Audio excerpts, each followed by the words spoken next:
Assalamualaikum warahmatullahi wabarakatuh. Perkenalkan, nama saya Fitri Prastika.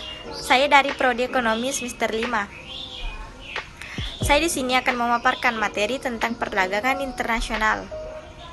Materi pertama yaitu pengertian perdagangan. Apa sih itu perdagangan?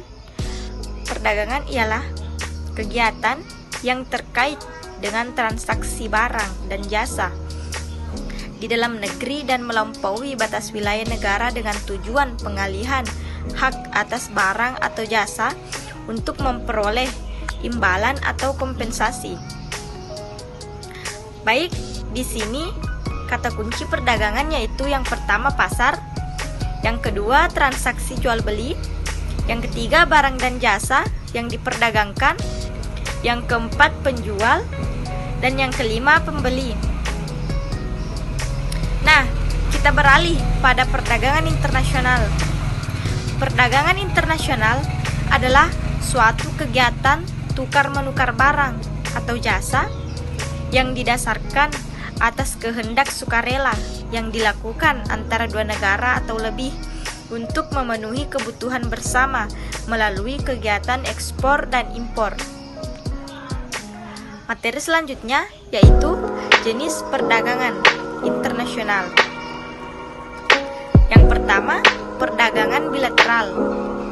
Perdagangan bilateral merupakan sistem perdagangan yang dilakukan oleh dua negara dengan menyepakati perjanjian dagang untuk mencapai tujuan ekonomi yang diharapkan. 2. Perdagangan multilateral. Perdagangan internasional lingkup multilateral merupakan sistem perdagangan yang dilakukan oleh beberapa negara tanpa terikat batasan wilayah, sehingga memiliki cakupan dagang yang lebih luas. Perdagangan multilateral dinilai lebih adil, transparan, dan efektif dalam mencapai tujuan ekonomi. Yang ketiga, perdagangan regional. Perdagangan internasional lingkup regional adalah sistem dagang yang dilakukan beberapa negara dalam suatu kawasan yang sama. Sebagai contoh, hubungan dagang antara anggota ASEAN. Kerjasama dalam kawasan regional diharapkan memberi peluang bisnis tumbuh lebih baik dan pertumbuhan ekonomi yang lebih baik bagi regional tersebut. Selanjutnya, manfaat perdagangan internasional. Yang pertama, menaikkan devisa negara. Manfaat perdagangan internasional adalah sebagai penambah devisa. Caranya melalui pertukaran perdagangan dengan cara mengimpor maupun mengekspor barang yang ada di dalam negeri maupun keluar negeri, dan begitu pula sebaiknya. 2. Pertumbuhan ekonomi. Manfaat perdagangan internasional kedua adalah untuk pertumbuhan ekonomi. Pertumbuhan ekonomi atau kenaikan produk nasional bruto atau GDP ini dihasilkan melalui faktor produksi milik warga negaranya yang tinggal di dalam maupun luar negeri, dan warga negara yang tinggal di dalamnya maupun yang tinggal di luar negeri tidak termasuk dalam GDP. Jadi, hanya faktor produksinya saja. 3. Mempengaruhi stabilitas harga barang ekspor. Manfaat perdagangan luar negeri berikutnya adalah stabilitas harga. Stabilitas harga yang dimaksud merupakan cara pemerintah untuk mempertahankan harga ketika terjadi fenomena inflasi yang mulai meninggi. Inflasi sendiri merupakan peningkatan ketersediaan uang sehingga dapat menyebabkan kenaikan harga barang. Keempat, eksistensi tenaga kerja. Eksistensi tenaga kerja merupakan salah satu faktor yang dapat memengaruhi kelancaran dari segala tindakan yang berhubungan dengan pengadaan barang maupun jasa. Pertumbuhan ekonomi yang terjadi di suatu negara dapat membuat perusahaan pengekspor akan menerima banyak pesanan, sehingga perusahaan akan membutuhkan tenaga kerja tambahan agar dapat menyelesaikan pesanan permintaan konsumen. 5. Memenuhi kebutuhan di negara lain. Kerjasama perdagangan internasional dapat membuat negara lain yang tidak memiliki barang maupun jasa yang diinginkan menjadi terpenuhi. Contohnya, Indonesia merupakan salah satu negara di Asia Asia yang mengolah kedelai menjadi tempe, berbeda dengan negara di Eropa maupun Amerika.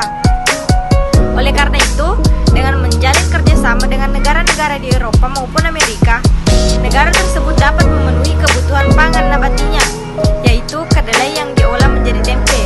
Begitu pula sebaliknya, perdagangan internasional dilakukan dan disetujui oleh kedua negara yang bekerjasama untuk memenuhi kebutuhan yang ada di negara lain. Ketika negara tersebut tidak dapat memproduksi kebutuhan yang dimaksud, alasan tak dapat memproduksi kebutuhan tersebut bisa bermacam-macam. Salah satunya adalah iklim negara yang berbeda. 6. Memperluas pasar. Manfaat perdagangan internasional adalah perluasan pasar. Perdagangan internasional memiliki tujuan agar sebuah perusahaan yang ada dalam negara tersebut dapat menjalankan mesin produksinya secara maksimal dan dapat menjual stok produknya tanpa perlu mengkhawatirkan kelebihan produksi yang dapat mengakibatkan turunnya harga produk maupun jasa yang dijual. Materi selanjutnya yaitu faktor penyebab perdagangan internasional. Yang pertama, kebutuhan negara dan masyarakat. Pada intinya, sebuah negara tidak mampu untuk menyediakan semua kebutuhan negara dan masyarakatnya. Oleh sebab itu, perdagangan internasional diperlukan dalam pemenuhan barang atau jasa yang dibutuhkan. 2. Perbedaan sumber daya alam atau SDA. Setiap negara memiliki sumber daya alam berlainan karena mempunyai perbedaan letak geografis. Adanya kekurangan dan kelebihan SDA ini membuat antar negara melakukan perdagangan. 3. Kebutuhan sumber daya manusia atau SDM berkualitas. Bukan hanya barang yang diperdagangkan dalam kegiatan ekonomi internasional, jasa dari SDM yang berkualitas turut bersaing di kancah perdagangan internasional. Mereka bekerja di luar negeri sebagai ekspatriat. 4. Kebutuhan peningkatan pendapatan negara. Pendapatan negara dapat ditingkatkan melalui perdagangan internasional. Setiap transaksi ekspor-impor sebagai contoh mempunyai konsekuensi terhadap kewajiban pajak yang harus disetor kepada negara. 5. Kebutuhan untuk perluasan target pasar. Sebagian produsen melakukan ekspansi penjualan ke negara lain. Penumpukan produksi barang di dalam negeri dapat dialihkan ke perluasan pasar di luar negeri untuk meningkatkan pendapatan. 6. Perbedaan iklim. Iklim yang berada di berbagai negara dapat mengaruhi terjadinya perdagangan internasional. Beda iklim akan berimbas pada jenis kekayaan SDA maupun kebutuhan masyarakat yang berlainan. Karena itu, berbagai negara saling membutuhkan. 7. Adanya perbedaan selera. Selera warga di berbagai negara selalu berlainan. Misalnya, ada negara yang tingkat konsumsi dagingnya tinggi. Peluang ini ditangkap oleh negara lain yang surplus produksi daging untuk mengekspornya ke negara tersebut. 8. Transportasi antar negara. Kemudahan akses transportasi antar negara turut memengaruhi perdagangan internasional. Semakin mudah akses transportasi, maka peluang terjadinya ekspor-impor makin besar. Waktu tempuh distribusi pun dapat dipangkas lebih cepat dalam mempermudah perdagangan. 9. Kebutuhan terhadap dukungan luar negeri. Perdagangan internasional dapat dipakai sebagai salah satu cara memperluas kesempatan berpartisipasi di dunia global. Semakin banyak memiliki mitra dagang, maka dukungan dari negara-negara lain ke suatu negara menjadi lebih besar. Ada imbal balik yang akan diterima pada negara-negara yang melakukan perdagangan.